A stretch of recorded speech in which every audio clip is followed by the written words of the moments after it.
Nothing about Guatemala is easy. At first glance, it's inefficient, it's messy, it's unsafe.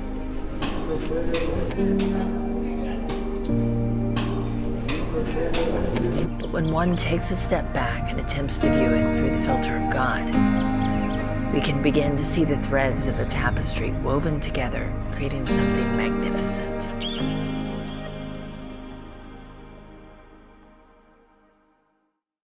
My name is Matt Capehart. I'm president of Missions Frontier. We're a Christian nonprofit operating in Chichicastenango, Guatemala. I'm Leslie Capehart, and I am vice president of Missions Frontier.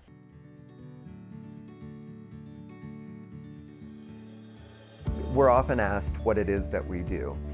And we do carry out projects that most people would think of.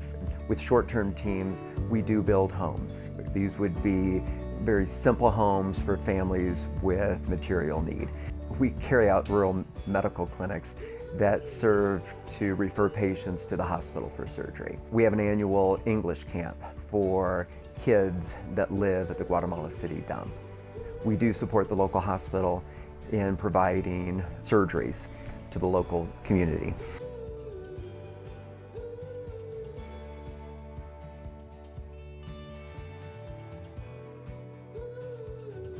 I'm often asked what it is I do. Though I'm not always able to physically be here, I am able to collaborate on a regular basis and speak into the ministry and what it is that we do. A lot of my collaboration would take the form of being the one to write the newsletters and tell the stories of what's happening here and sharing that with people in the States. What I believe God has called us to do is to strengthen and support the local body. And although that takes place in the context of projects, it's not about the projects. Those end up being a canvas for relationships.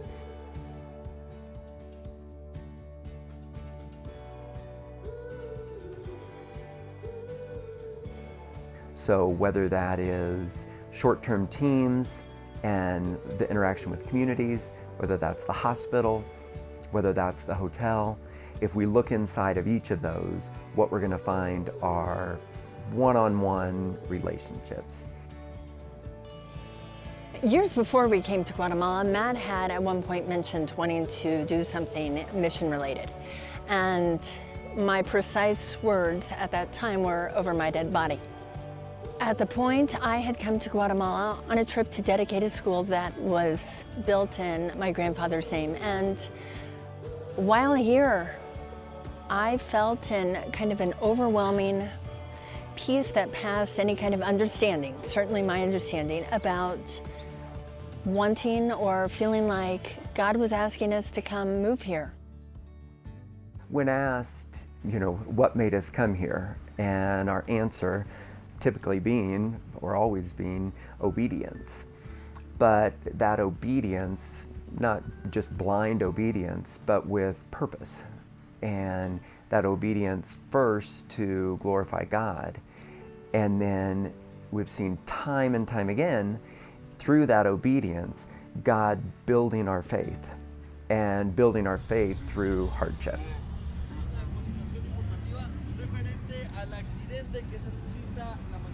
So when we talk about hardship or suffering, from early on, we've seen more death and loss personally than I could have imagined, and certainly more than we would have experienced living in the States.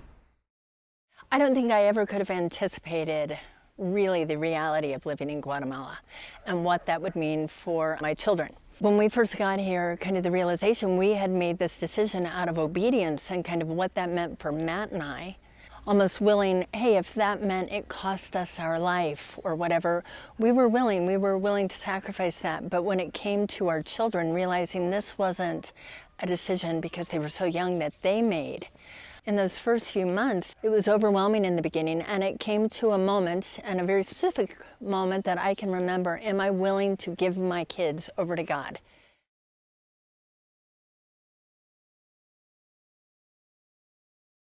And I do feel like in those moments, I could really feel a sense of God kind of saying, stay. You know, I've got this covered. And it's in those moments, and I think Matt would attest to this time and time again, where you can see God's hand at work. And that's not to say that I think it's always going to end up, you know, with kind of a nice, happy story ending. But up to now, it's been enough. It's been enough, and that's where we can give the glory to God.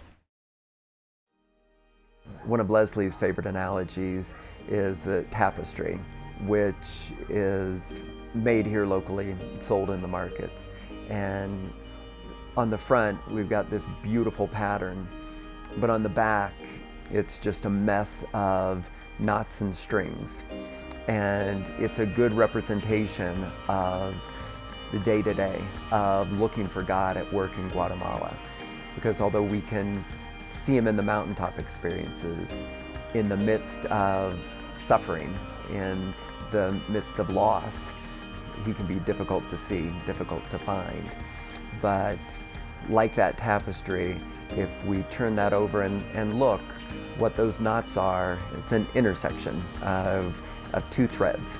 And those threads for us are relationships. Relationships built over time. And one day, we'll get to see that from afar, and we get to see it from God's perspective. While we'd like to set a course and move full speed ahead, God often awaits us in the quiet, requiring us to be still and listen to His voice as He whispers His will. The will of God often takes us off the beaten path, to places requiring dependence and trust, but when obeyed, leave us with a sense of wonder at His majesty. Obedience from a human perspective doesn't always make sense. It doesn't always follow an outline. It doesn't always look appealing. But when we can trust God and His sovereignty and listen to the whisper of His calling, we get to be a part of something beautiful.